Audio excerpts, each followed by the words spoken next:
orang itu kan aneh, ngaku pakai ijazahnya masing-masing, nggak ada gunanya. Tetap ada pihak-pihak yang meragukan. Ya jujur kita bingung mau kemana lagi. Saudara, setelah menjalani pemeriksaan di Barreskrim sebagai terlapor, Jokowi mengaku siap melanjutkan tudingan ijazah palsu ke pengadilan. Baginya tuduhan soal ijazahnya sudah keterlaluan, lalu bagaimana mendudukkan perkara ijazah palsu dalam aturan hukum nasional? Dan adakah sanksi hukum bila seseorang atau institusi menerbitkan ijazah palsu? Kita bahas bersama kuasa hukum Joko Widodo, sudah ada Bung Yakub Hasibuan, dan juga sudah ada penuding ijazah palsu Joko Widodo, Bung Roy Suryo, yang sudah hadir di studio. Terima kasih Bung Roy. Serta ahli hukum pidana Universitas Pelita Harapan, sudah ada Profesor Jamin Ginting. Terima kasih Prof. Jamin sudah bergabung bersama kami di Kompas Petang. Terima kasih. Terima kasih juga Sore Bung Prof, Yakub. sore Pak Yakub. Ya, saya sore akan Mas Roy, sore Mbak, sore Prof. Jamin. Ya, saya akan ke Bung Roy terlebih dahulu. Ya. Hari ini Pak Jokowi diperiksa dan juga kembali membawa ijazah yang sempat diperiksa ya, dilaporkan. Kalau Anda melihatnya, apakah ini bagian dari kesiapan Joko Widodo Ya. terhadap tudingan Anda? Komentar saya satu, kalau boleh kita masyarakat Indonesia memberikan award kepada Barreskrim atas pemeriksaan yang luar biasa cepat ini. Ya, bayangin, 22 pertanyaan hanya dalam waktu kurang dari 1 jam. Masuk tuh 9.47, sudah saya hitung tadi, keluar 10.42. Berarti 22 pertanyaan itu bisa diselesaikan, satu pertanyaan itu kira-kira hanya 2 menit. Pertanyaan apa yang bisa diselesaikan selama 2 menit, Mbak Cynthia? Jadi artinya kita kan pernah tahu klarifikasi di Barreskrim itu nama. Masa itu sudah disiapkan, kecuali kalau selaku ahli, biasanya kita dikirim dulu melalui file alamat itu. Jadi di situ kita tinggal tanda tangan, tinggal baca lagi. Kapan waktu ngeprintnya, ya, kapan waktu kemudian mendengarkan nama Bapak lengkapnya, baru. Jadi dugaan Anda apa nih? Dalam sekian waktu yang Anda sebut sangat singkat, menjawab 22 pertanyaan? Ya biarkan masyarakat yang menilai aja, tapi kalau semua proses seperti ini, saya kira bagus Barreskrim dan kepolisian. Jadi pemeriksaan itu cepat sekali gitu loh. Kan 22 pertanyaan dalam waktu 1 jam, come on gitu loh. Logika sehat kita, akal sehat kita agak sulit menerima itu. Tapi ya boleh lah. Gitu. Oke, saya coba tanya ke Bung Yakub. 22 pertanyaan diajukan penyidik ke Pak Jokowi. Apakah sudah ada spesifik soal autentifikasi ijazah? Dan apa saja sebenarnya dari 22 pertanyaan itu yang paling besar porsinya? Iya, pertama-tama tentunya saya agak sedikit menyayangkan ya kalau Mas Roy mengomentari sesuatu yang Mas Roy tidak berada di situ tadi. Jadi kan tentunya beliau tidak mengetahui sebenarnya tadi prosesnya seperti apa. Dan mungkin harusnya di sini ada juga dari pihak penyidik untuk mengimbangi itu, karena yang berhak menjawab kan nanti penyidik. Tapi kalau untuk diskusi tadi, kalau boleh saya klarifikasi untuk tadi itu ada 8 pertanyaan besar yang terbagi-bagi, yang poin-poinnya itu kami total ada 22. Kalau hanya kita diskusi secara, walaupun kembali lagi, saya sebenarnya tidak mau mengomentari apa yang Mas Roy sampaikan. Tapi paling gampang nih Mas Roy, tanya, apakah Anda sehat? Ya, itu satu pertanyaan. Emang itu berapa lama butuh waktu yang menjawab, apakah Anda sehat Mas Roy? Nah, itu kan sehat jasmani dan rohani, kalimatnya panjang kan jawabannya juga. Sebentar Mas, saya lagi bicara Mas. Ya. Tapi kan Mas Roy pernah diperiksa juga. Artinya tidak ada kesalahan dalam pemeriksaan apapun. Dan tadi Pak Jokowi sudah hadir sendiri untuk memberikan keterangan sebagai pihak yang diadukan atau dilaporkan. Nah, kalau ternyata sekarang Mas Roy mengatakan seakan-akan ada narasi-narasi keanehan, ya silahkan aja apa yang Mas Roy duga atau apa yang Mas Roy tuding, silahkan disampaikan aja Mas, kalau memang ada yang aneh gitu. Tapi kalau tadi dihadiri oleh banyak pihak juga, semua berjalan dengan normal dan sebagaimana mestinya. Bung Yakub, jadi yang paling besar porsinya dari 22 pertanyaan itu apa? Autentifikasi ijazah sudah ditanya juga? Ada, tadi berdiskusi mengenai pertanyaan mengenai ijazah ada, pertanyaan mengenai skripsi ada, pertanyaan mengenai KKN ada, dan ada juga tadi mengenai ya pengalaman Pak Jokowi lah pas kuliah. Ya mungkin teknisnya nanti bisa ditanyakan langsung ke penyidik. Dan ini kan udah masuk ke pokok perkara, jadi saya tidak mau mengomentari terlalu jauh mungkin Mbak. Oke, tadi ada map yang dibawa oleh Pak Jokowi, itu ijazah asli? Betul, itu ijazah asli yang sudah dikembalikan kepada Pak Jokowi. Karena kemarin itu kan sempat sebagaimana kita semua tahu, sempat kita serahkan kepada Bareskrim melalui saudara Bapak Jokowi dan juga kami dampingi juga untuk dilakukan uji forensik. Nah sekarang karena kebetulan Pak Jokowi juga diminta keterangan, akhirnya sekaligus serah terima dikembalikan lagi. Karena ini masih tahap penyelidikan, jadi tidak ada sita menyita, tidak ada apapun karena masih tahap penyelidikan. Nah, gimana Bung Roy? Sudah dibawa loh ijazah aslinya. Makanya itu, jadi harusnya ijazah itu kalau selaku barang bukti, apalagi itu primary evidence, itu disita harusnya. Atau satu lagi, tadi kan terlihat map itu terlihat tipis ya, kita bolehlah kita menduga ya, atau kita berpraduga. Katanya itu ijazah mulai dari SD sampai SMA. Mungkin bisa ditanyakan ke Mas Yakob, itu tadi ijazahnya semua ijazah, atau hanya ijazah S1 saja ya. Dan kalaupun dibawa ya ini agak aneh juga karena harusnya itu nanti ditunjukkan pada saat Bareskrim mengumumkan itu otentik atau tidak.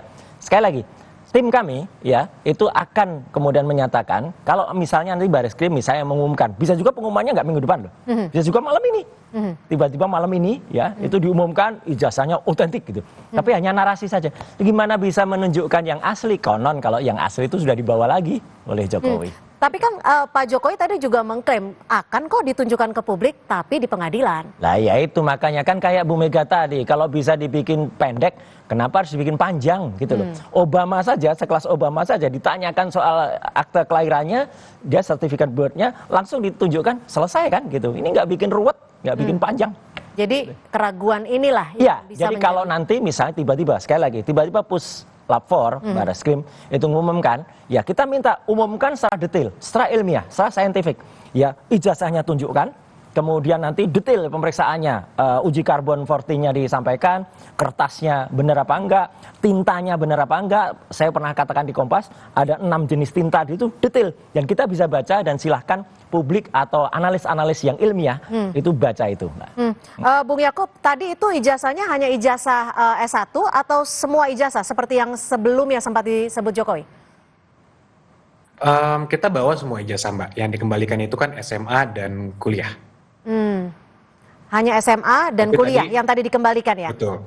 Artinya Betul, nanti, artinya ijazah asli ini sudah diperiksa secara laboratorium forensik? Iya, informasi yang kita dapatkan seperti itu. Namun kan kita kembali kita juga masih menunggu nih Mbak hasil dari Bareskrim seperti apa pemeriksaannya. Dan kita hormati, kita tunggu. Kita juga tidak mau mendahului. Dari pihak Bareskrim juga mengatakan ditunggu saja karena prosesnya masih berjalan sehingga ya kami hormati. Jadi kita tunggu saja mungkin Mbak. Bung Jamin, kalau dilihat dari konstruksi hukum saat ini, memang ijazahnya harus langsung bisa dibawa oleh Pak Jokowi ya sebelum kepolisian memberikan klarifikasi ataupun mengumumkan dari hasil uji laboratorium forensik, atau bagaimana sih? Ya ini kita lihat dulu dalam proses apa. Kalau ini dalam proses penyelidikan atau dalam proses penyidikan. Karena kalau dalam proses penyelidikan, dia nggak melakukan penyitaan, begitu ya. Dia harus dikembalikan kepada barang di mana benda tersebut diminta. Ya diminta, bukan disita kalimatnya. Nah, tapi kalau dalam proses penyidikan, ada upaya paksa untuk melakukan penyitaan terhadap barang-barang yang akan dijadikan bukti nantinya untuk menguatkan dugaan adanya tindak pidana tersebut. Nah, saya sedikit mengomentari karena juga saya berlatar belakang dari dunia pendidikan ya. Pada umumnya semua ijazah-ijazah yang dikeluarkan oleh universitas itu juga terdaftar datanya di Kementerian Dikti, ya Pendidikan Dikti. Jadi saya kira perlu juga dipanggil Kementerian Pendidikan pada saat itu terkait dengan laporan-laporan yang ada urutan ijazahnya dan juga nama-nama orang yang mendapatkan ijazah berdasarkan laporan dari universitas tersebut ya, UGM dalam hal ini. Jadi pendidikan tinggi pada saat itu, kementerian pada saat itu bisa menunjukkan juga bukti-bukti apakah ijazah registernya itu juga terdaftar di Kementerian Pendidikan Tinggi pada saat itu. Jadi itu juga menjadi suatu bentuk pertanggungjawaban dari negara untuk menyatakan bahwasanya itu benar-benar sinkron ya apa yang ada di Kementerian Pendidikan pada saat itu dan juga yang ada pada UGM pada saat itu juga begitu. Oke, ketika pihak kepolisian sudah melakukan uji laboratorium forensik, Ya. harusnya sejatinya memang publik diberikan informasi. Persis. Lalu seperti apa nantinya pihak kepolisian akan menangani kasus ini? Kita masih akan kembali membahasnya usai jeda, tetap bersama kami. Masih kita akan lanjutkan dialog terkait dengan tudingan ijazah palsu Presiden ke-7 RI Joko Widodo. Saya akan langsung ke Bang Jamin. Bang Jamin, koreksi ya kalau saya salah ya. Undang-Undang Cipta Kerja tidak lagi mengatur sanksi pidana khusus untuk pemalsuan gelar akademik dan ijazah palsu karena menghapus pasal 67, 69 Undang-Undang Sisdiknas. Apakah dengan adanya perubahan ini akan mempengaruhi tidak hanya delik hukum, tapi juga akan mempengaruhi kedudukan hukum dalam kasus tudingan ijazah palsu Jokowi? Ya, tentu kita bedakan antara Undang-Undang Sisdiknas dengan perbuatan pidana dalam hal ini. Karena di Undang-Undang Sisdiknas itu tidak sampai sekarang juga tidak boleh mengatur tentang adanya unsur pemidanaan. Semua unsur pemidanaan itu dilimpahkan atau diatur dalam ketentuan KUHP.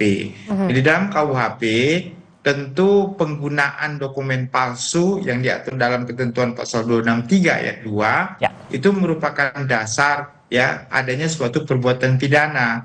Jadi kalau ada orang memberikan dokumen palsu untuk mendaftarkan diri sebagai pejabat negara, maka di situ ada penggunaan dokumen palsu secara sengaja yang merugikan. Merugikan tentu dalam ini siapa yang dirugikan? Siapa saja yang boleh merasa dirugikan dengan adanya pemberian dokumen palsu itu untuk digunakan begitu. Jadi nggak ada kaitannya dengan orang pencari kerja ataupun orang-orang yang memberikan pekerjaan yang diatur dalam undang-undang Omnibus Law tersebut ya begitu.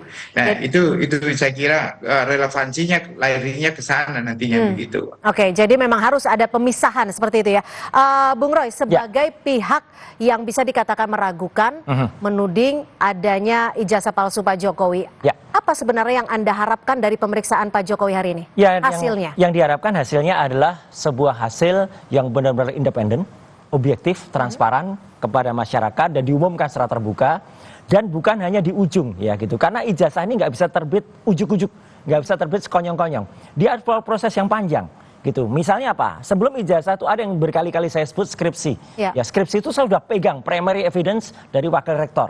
Dan di primary evidence itu jelas-jelas betul nggak ada lembar pengesahan, tanda tangannya didukukan, tidak ada nama Pak Kasmujo, ya. Dan Pak Kasmujo baru-baru ini alhamdulillah mengaku sudah dia bukan dosen pembimbing skripsi, padahal dulu 2017 dikatakan ini dosen pembimbing, terus bolak-balik, itu sudah terbuka juga kebohongannya. Gitu. Tapi ada beberapa kolase foto atau foto-foto yang saat ini sudah banyak beredar. Apakah itu tidak meyakinkan Anda? Kan ada Pak Jokowi pakai foto, pakai toga. Mau 1.000 foto ya atau 1.000 pengakuan. Sekarang kan didandakan kan ijazah. Jadi bukti primernya nanti memang ijazahnya. Kecuali orang-orang itu kan aneh ngaku pakai ijazahnya masing-masing, nggak ada gunanya. Itu hanya digunakan untuk komparasi, misalnya jenis kertasnya, kemudian tintanya, dan itu pun juga diumumkan terbuka. Tapi sekali lagi, nah kalau kita lihat foto ini nih, Bung Roy bisa lihat nih ya, ada beberapa foto, ada Pak Jokowi di situ disebutkan pakai baju toga. Foto-foto ini harus diperiksa juga. Gitu, baik secara analog maupun secara digital. Karena saya belum pegang foto-foto ini juga, gitu. Karena nggak bisa juga, karena foto-foto ini kan sudah repro kesekian kali. Tapi Anda nggak yakin nih, ini kan foto-foto toga kan biasanya memang untuk saat wisuda. Ya, terus terang saya harus meragukan ya, karena foto-foto ini hanya itu yang kemudian tampil, ya. Tidak ada foto yang kalau dikatakan zaman segitu kan belum banyak kamera, come on, ya gitu, sudah banyak sekali yang ada dan foto-foto harusnya bukan cuma ini, gitu loh. Foto-foto tuh bisa banyak kali kan, dan bisa aja foto yang KKN nantinya, foto yang di perkuliahan. Tapi artinya gini, oke lah kita tunggu prosesnya. Tapi kalau proses itu tidak transparan dan tidak kemudian independen, izinkanlah kami dan juga selaku saintis dan mungkin wakil dari masyarakat untuk menolaknya. Gimana Bung Yakub? Ini masuk dalam pertanyaan tidak? Ataukah dari pihak kuasa hukum memiliki otentifikasi lain untuk menguatkan bahwa ijazah yang dituding palsu itu tidak benar? Ya tentunya kan kita sekarang sudah membawa ini ke jalur hukum, Mbak. Jadi tentunya para penyelidik di tingkat penyelidikan ini memiliki struktur atau metode penyelidikannya sendiri yang tentu kita semua tidak bisa intervensi. Nah, apakah mungkin nanti akan dipanggil saksi-saksi, apakah nanti akan dicek ke lembaga yang menerbitkan, karena kan logika simpelnya kan sebenarnya dari awal kami sampaikan begitu. Oke, ada pihak-pihak tidak percaya sama Pak Jokowi, sehingga ditanya dong, ijazahnya yang menerbitkan siapa? UGM. Ditanya UGM, ternyata betul, sudah betul. Ditanya lagi saksi-saksi lain pada saat beliau kuliah, ditanya lagi, ternyata betul, pernah berkuliah bareng, pernah wisuda bareng lagi. Jadi, kalau sekarang sudah melewati proses-proses ini, tetap ada pihak-pihak yang meragukan, ya jujur kita bingung mau kemana lagi kan. Oleh karena itu kita tempuh jalur hukum, sekarang biar penyelidiklah nanti yang akan menentukan melalui skema, metode, dan juga struktur melakukan investigasinya sendiri. Yang itu nanti akan menerbitkan suatu temuan, tentunya kan ada suatu conclusion nanti. Kesimpulan dari hasil penyelidikannya apa? Ya itu yang kita tunggu agar semua terang benderang gitu, Mbak. Oke, Bung Jamin, apakah foto-foto yang saat ini beredar cukup menguatkan, memastikan bahwa Joko Widodo memang mengikuti kuliah di UGM dan lulus sebagai sarjana kehutanan? Ya, tentu kalau kita bicara dalam pembuktian hukum pidana, kita perlu ada saksi, ya, ada bukti ahli, ada alat bukti keterangan petunjuk dan juga alat bukti terkait dengan adanya bukti surat. Nah, ini yang paling penting menurut saya adalah alat bukti. Kalau terkait dengan ijazah itu kan tentu ada saksi ya yang melihat bersama-sama dengan beliau dan bukti surat ijazahnya tersebut ya. Nah, nanti tinggal di komparatif ijazahnya dia dengan beberapa ijazah yang seangkatan yang tamatnya sama dengan Ini dia. menarik. Mengenai jenis tinta, jenis huruf dan segala macam pasti identik begitu ya. Nah, itu bukti surat. Dan bukti saksi tadi ya teman-teman dia, bahkan guru-guru atau dosen-dosen dia itu kan bukti saksi-saksi yang melihat, mendengar dan mengalami langsung bagaimana dia berkuliah dan bagaimana dia berwisuda pada saat tersebut. Nanti baru ahli lah ya, tentu ahli yang bisa memastikan akurasi dan otentisitas daripada ijazah tersebut. Nah, dengan itu dapat bisa nanti dibuktikan dengan pasti. Nah, saya sangat setuju begini, kalau ini kan menyangkut nama baik mantan presiden kita ya.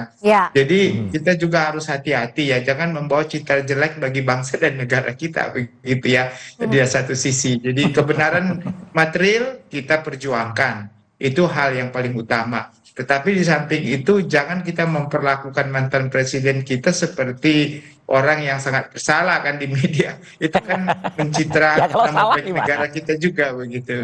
Ya, gimana, Bung Roy? Secara material prosedurnya tetap kita jalankan. Itu tidak ada masalah. Kalau kita tidak percaya terhadap ketentuan hukum yang berlaku di Indonesia, sah-sah saja. Tetapi terkait dengan pembuktian, kita serahkan kepada pihak yang paling berwajib. Kalau pihak berwajib kita tidak percaya lagi, saya khawatir nanti saya kira ada cross examination yang kita bisa lakukan. Contohnya pihak pelapor ini bisa meminta ahli dari luar negeri yang sudah dulu juga dilakukan kasus Mirna. Kasus Mirna kan kita juga ada ahli dari yang luar negeri yang bisa dihadirkan untuk meng-cross examination begitu. Gimana Anda menanggapinya, Bung Roy? Terima kasih Prof. Jamin. Jadi inilah sebenarnya yang ditunggu oleh masyarakat. Jadi sesuatu yang independen dan terbuka. Jadi jangan kemudian, sekali lagi saya hormat betul kepada Mabes Polri, apalagi dulu-dulu saya juga selalu diminta untuk kesaksian. Tapi jangan kemudian menunjukkan sesuatu yang lucu atau yang aneh gitu ya gitu. Misalnya pemeriksaan yang sangat cepat, kemudian tiba-tiba sudah balik ya gitu. Kemudian yang menarik, saksi-saksi itu juga menarik, Mbak Cynthia. Jadi kemarin ada juga yang speak up gitu ya, misalnya namanya Andi Pramaria. Ternyata dalam sebuah podcast ada yang sempat keselip juga, salah juga dia nunjukin ijazah yang tadinya katanya sama tahun 85, ternyata yang tunjukin 89. Sekarang mulai nggak berani lagi dia muncul gitu loh, karena ijazahnya ternyata salah gitu yang ditunjukin. Ini kan aneh. Jadi nggak apa-apa, kita tunggu prosesnya dan juga moga-moga apa yang diharapkan oleh semua, terutama transparan dan kejujuran, supaya yang ditunjukkan oleh Pak Kasmujo, ya, kejujuran itu luar biasa. Oke, Bung Jamin, kalau Anda melihat dari proses dan struktur hukumnya, ini sudah tepat atau masih dibilang sangat lama? Singkat saja. Sebelum Ya, kita saya ke Bung kira Yakub. ini on the dulu perdata. Ada perma kasusnya tahun lebih nomor lanjut 1 atau tahun tidak. 56 harusnya perdata dulu kan, Prof? Gitu loh. Itu berbeda ya. Iya, Kalau ada perma terkait loh ya. dengan hak atas kepemilikan, siapapun yang pemiliknya itu boleh di keperdataan. Ya. Karena untuk menentukan, tapi ini kan bukan terkait dengan hak atas kepemilikan ya. Oke, dua-duanya biar Otentitas jalan. suatu dokumen, kalau otentitas suatu dokumen harus diselidiki tentang kepidananya Perdatanya dulu, dulu, baru betul. nanti kalau memang itu ada mengakibatkan ganti rugi, begitu. Oke, Bung Yakub, hal-hal apa saja yang disiapkan dari tim kuasa hukum untuk menghadapi kasus yang saat ini? Ya kalau dari kami tentunya tidak terlalu banyak yang disiapkan Mbak ya, karena kan ya semuanya sudah sesuai dengan kebenaran yang ada, semua dokumen yang kita pegang juga sesuai apa adanya, jadi tidak ada persiapan khusus. Jadi ya kita monitor saja untuk kasus yang di Barreskrim yang di mana Pak Jokowi juga merupakan terlapor dan teradu, itu juga kami menunggu juga kalau setiap ada panggilan atau ada undangan seperti apa, itu Pak Jokowi juga langsung hadir seperti tadi dibuktikan. Kalaupun ada yang di Polda nanti perkembangan, kami juga belum dapat perkembangan, tapi nanti kami yakin bahwa penyelidik dari setiap instansi ini sebenarnya kan satu instansinya Polri, tapi dari masing-masing yang di Barreskrim dan di Polda ini, walaupun perkaranya dua, tapi kami sebagai tim kuasa hukum dan Pak Jokowi juga menunggu dan menghormati semua proses yang ada. Mudah-mudahan semua bisa berjalan dengan cepat sehingga tidak berlama-lama lagi nih kita menunggu kepastian-kepastian yang menurut kami sebenarnya sudah pasti, cuman ya biarlah proses berjalan, Mbak. Ya. Oke, Bung Roy, bagaimana Anda melihat saat ini struktur hukumnya dan apakah Anda siap jika nanti dipanggil kembali? Kalau kemarin Anda dipanggil tidak ada namanya? Iya, tidak ada nama terlapornya, lokus dan tempusnya juga salah. Ya, tapi kami siap ya, bukan hanya saya, Mbak Cynthia, teman kami siap kalau semua itu proper ya pemanggilannya, dan ini bagi pembelajaran bagi kita semua.